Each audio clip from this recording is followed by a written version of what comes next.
Here along the Texas Gulf Coast at the Space Center, the focal point of today's sorrow and memory, but there were many memories and many ways of sorrow in many different places across our land. Bernard Goldberg surveys landscapes of healing and sadness.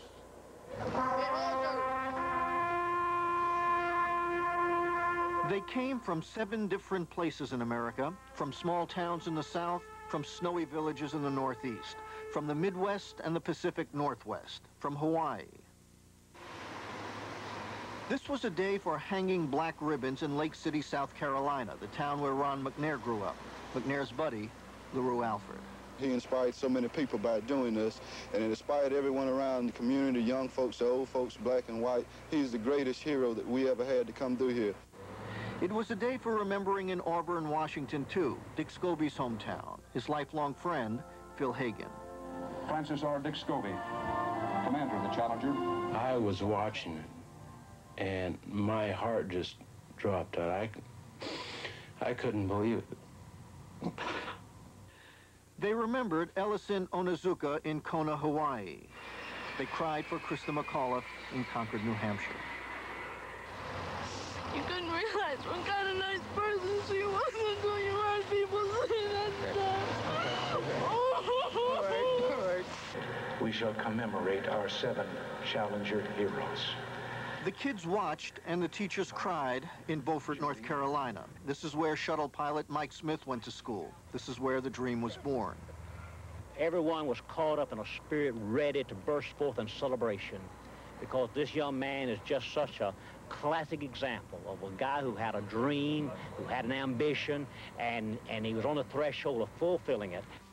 And they paid their final respects to Judy Resnick in a synagogue in Akron, Ohio.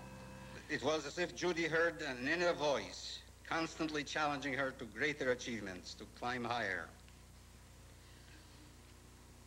As if the voice was telling her, remember, it's not what we are, but what we want.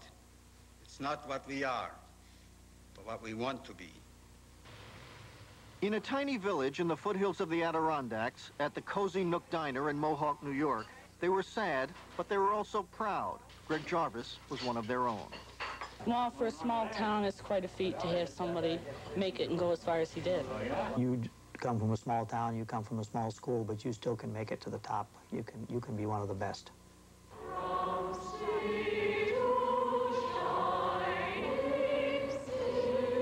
Tonight, in Concord, New Hampshire, they are remembering their school teacher who perished with the others. 7 Americans who came from 7 different places, drawn to the same place by just one dream.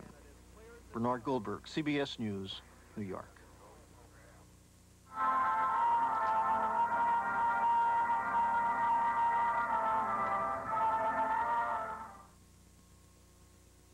Moms have the neatest way to ease you into things. Like when you were a kid and needed a laxative, she wouldn't give you a harsh laxative. No, she'd say, Mom will make it better. Bet she meant this, Mom. Phillips Milk of Magnesia. M-O-M. And even when you're grown up, Mom gives you easy relief, not harsh.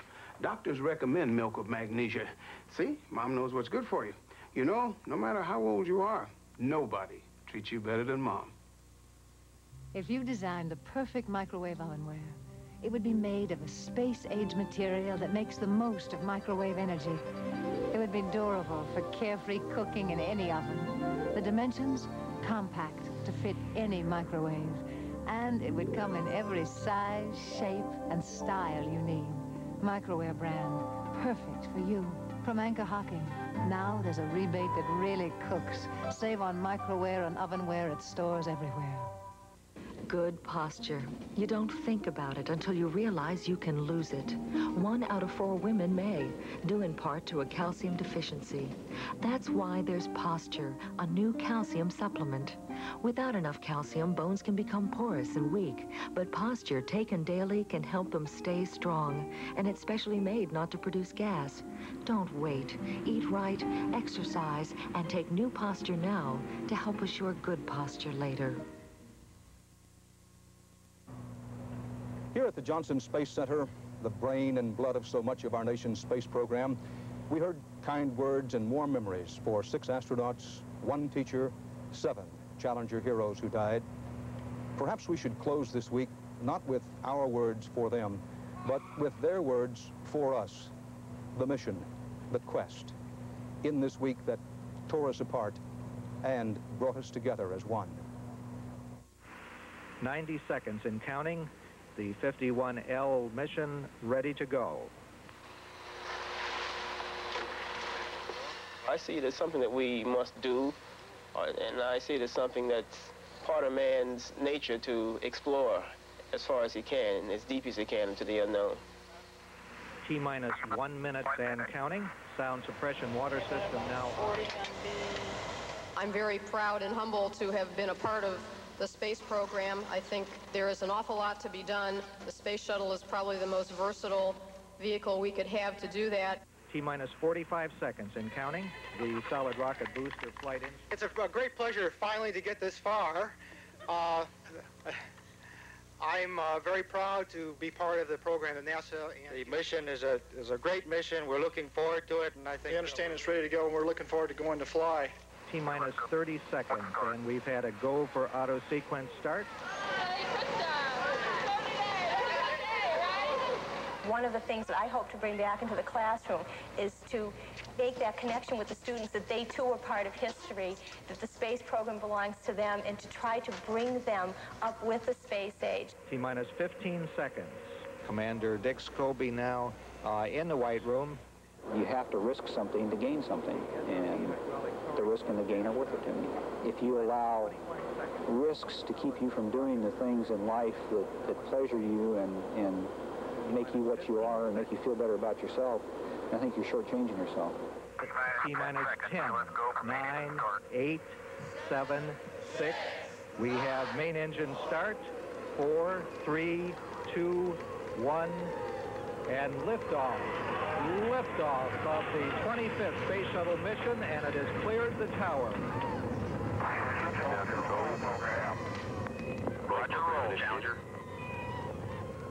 Challenger, go at throttle up.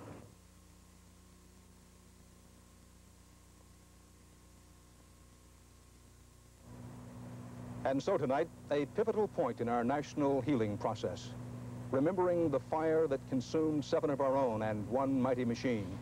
Remembering, too, the inner fire, the passion that helped them rush headlong to meet the future. They belong to the future now, and to our own treasured past. For CBS News, Dan Rather at the Johnson Space Center in Houston. We'll see you Monday. Good night.